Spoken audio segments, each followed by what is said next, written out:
bienvenue à tous. Faire de l'artisanat un levier important de développement, telle est la vision du gouvernement togolais pour un secteur qui contribue à hauteur de 20% au produit intérieur brut. Le secteur affiche une croissance et emploie plusieurs centaines de personnes. Des artisans rompus à la tâche qui exhibent leur savoir-faire au marché international de l'artisanat du Togo qui est cette année à sa 4e édition. Nous en parlons sur ce plateau avec M. Mohamed Issa.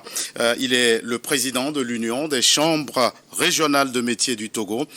Monsieur le Président, merci d'avoir répondu à notre invitation. Bonjour, Monsieur Gaëtan. Bonjour. Alors, Monsieur Issa, cette année encore, le MIATO, le marché international de l'artisanat du Togo, ouvre ses portes. Dans quel contexte précis se tient cette 4e édition ? Écoutez, d'abord, c'est dans un contexte festif que se tient cette 4e édition. Vous savez que la toute première édition s'est déroulée en 2019, bien sûr, au Palais des Congrès. La 2e édition, la 3e édition et maintenant la 4e édition sur le site Togo 2000. Je crois que c'est une évolution. C'est une évolution, c'est un nombre croissant d'invités qui nous ont conduit à amener le site Togo 2000 pour être cette année, pour prendre pratiquement les exposants cette année pour la 4e édition. Vous savez que le MIATO, c'est, comme on le dit le plus souvent, c'est pour nous. C'est une fête des artisans.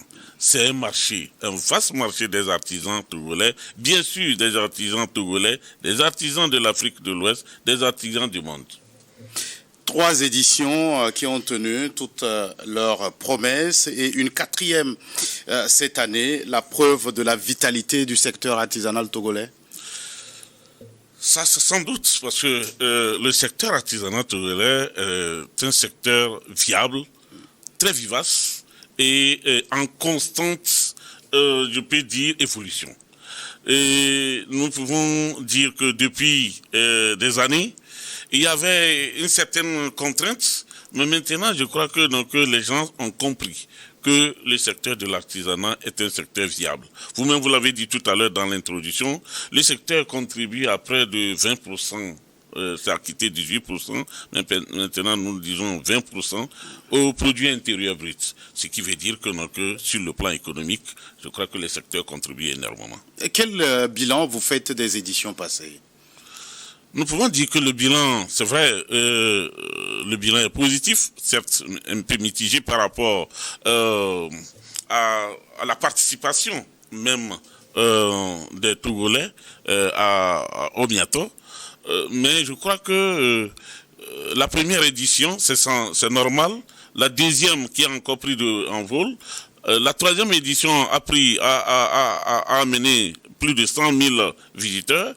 Et pour la 4e édition, nous attendons pratiquement 150 000 visiteurs. Donc, nous pouvons dire que le bilan, certes, est positif, mais peut mieux faire. Oui. Le MIATO 2025 reçoit comme invité d'honneur le Burkina Faso, le pays des hommes intègres. J'ai envie de savoir qu'est-ce qui explique le choix de ce pays comme invité d'honneur. Écoutez, mais M. Gaëtan, le Burkina Faso, c'est un pays légendaire. C'est un pays où règne l'artisanat en grand nombre. Si vous avez vraiment la mémoire de tout ce qui se passe au niveau artistique et artisanal au Burkina, vous allez constater qu'il y a l'organisation du Salon international des artisans de l'Afrique de l'Ouest, donc le CIAO. Donc c'est CIAO qui s'organise chaque 2 ans depuis lors, a amené quand même ce pays a devenu en quelque sorte un carrefour de l'artisanat de l'Afrique de l'Ouest. Et chaque 2 ans, nous nous retrouvons là-bas pour pouvoir quand même célébrer l'artisanat. C'est un salon, certes, mais avec la proximité et avec aussi le souci d'apprendre. Et eux aussi, ils vont apprendre chez nous par rapport à certaines choses.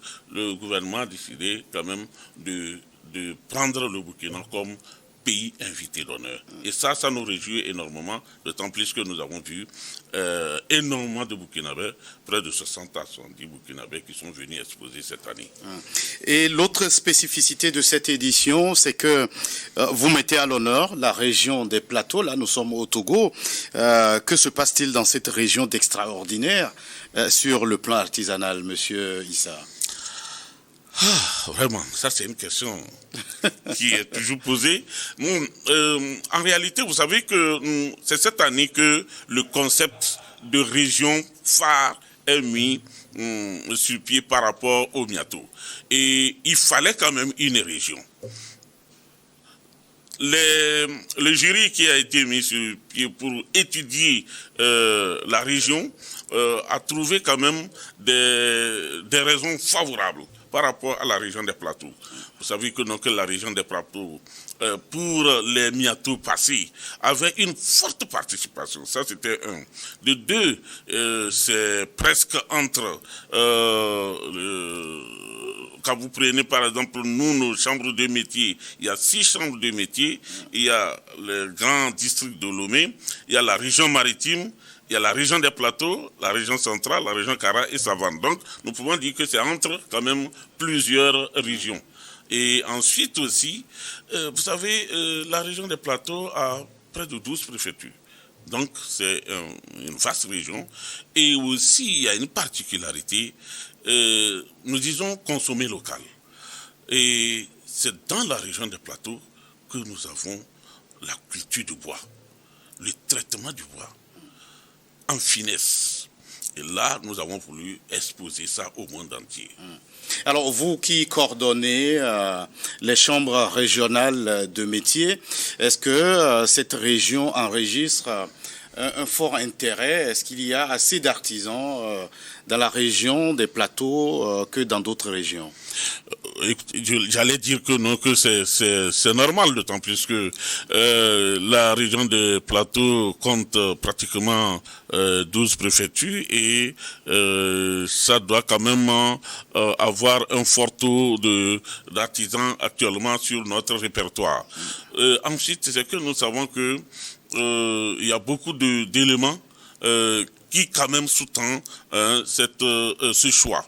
Et nous sommes ravis que ce soit la région des plateaux qui soit le premier, ou bien la première région à être choisie, et que les autres régions doivent faire quand même beaucoup de compétitions les années à venir pour être choisies comme région phare. On va regarder maintenant le secteur dans son ensemble. L'artisanat, c'est tout le Togo qui en jouit. Une question toute simple, Monsieur Issa, comment se porte ce secteur dans votre pays? Oui, c'est vrai que si cette question est posée en tant que premier responsable des artisans, disons, des chambres de métier du Togo, je dirais bien que le secteur se porte bien. Mais en un observateur qui est externe, bon, il pourrait dire que le secteur, certes, se porte bien, mais peut encore avoir beaucoup de choses à mettre en œuvre pour qu'on puisse encore se sentir mieux. Et là, je suis parfaitement d'accord avec les critiques, parce que sans les critiques, l'on ne pouvait pas se construire.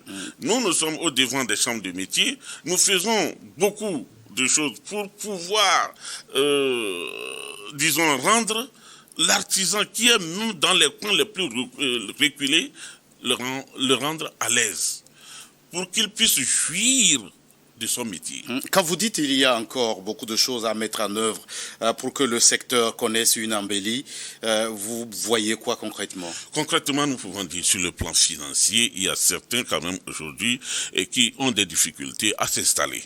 Bon, pour ça, nous dirons que l'État quand même a fait beaucoup d'efforts dans ce domaine. Hein, et ça, nous pouvons l'apprécier, nous l'apprécions chaque fois que nous intervenons. L'État a fait beaucoup d'efforts.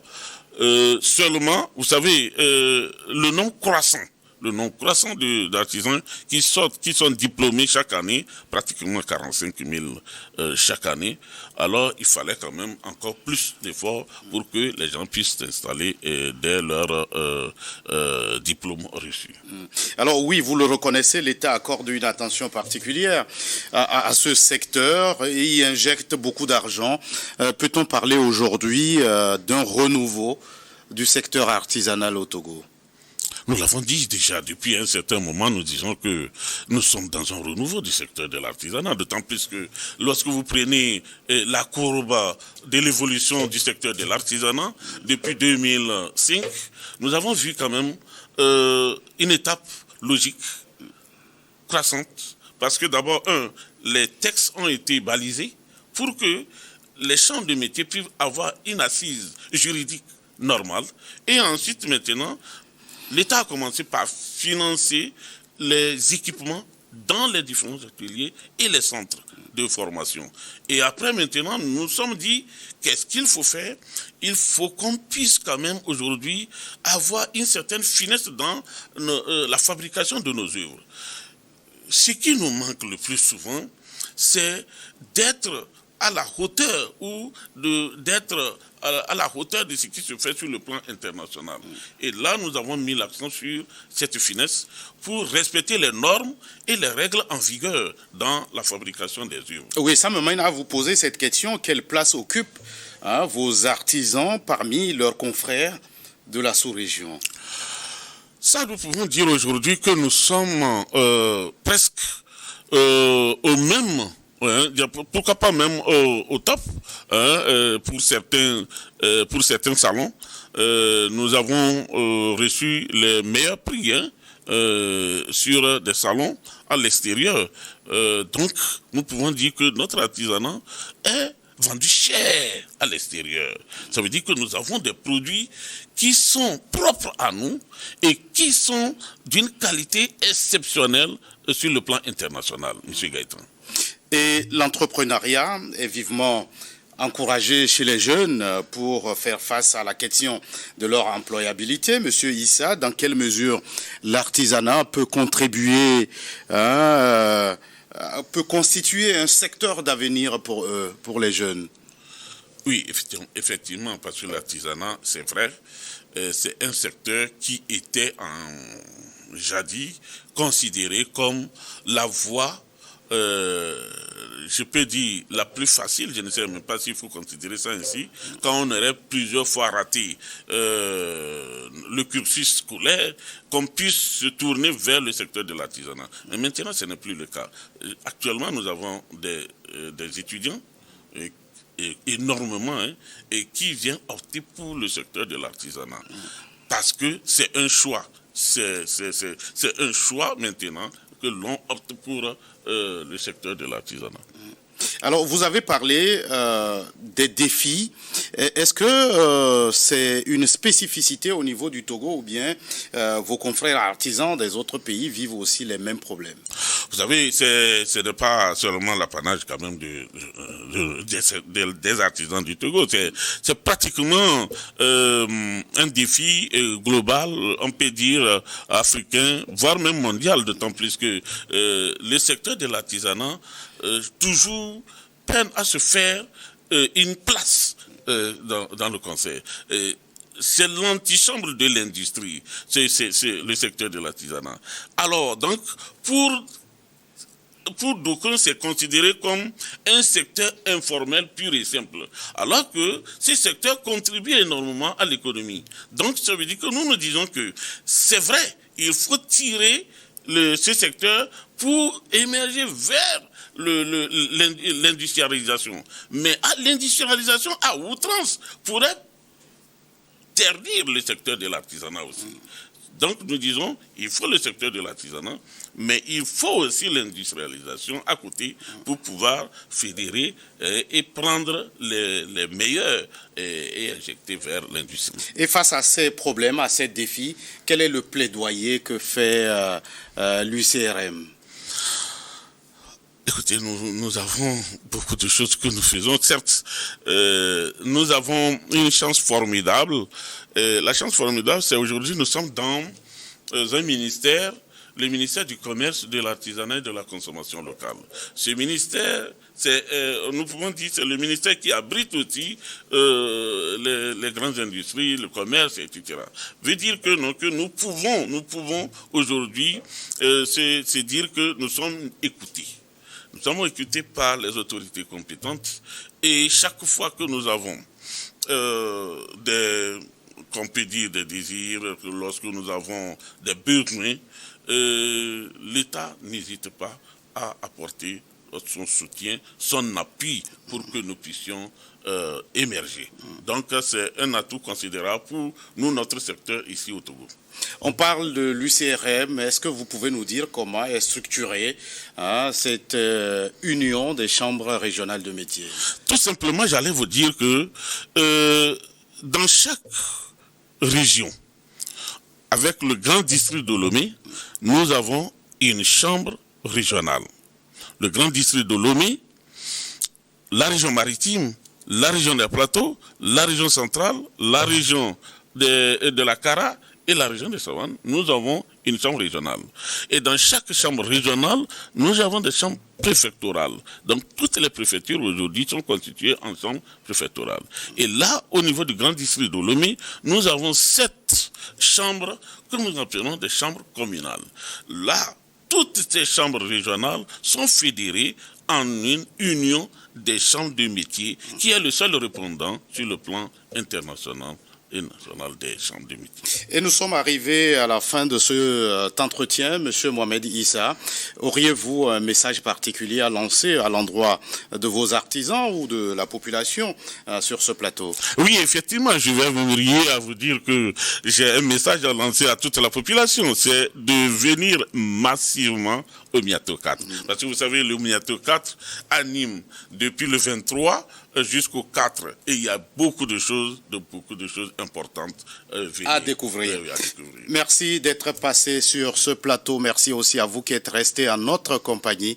À très vite pour un autre numéro de votre émission Focus.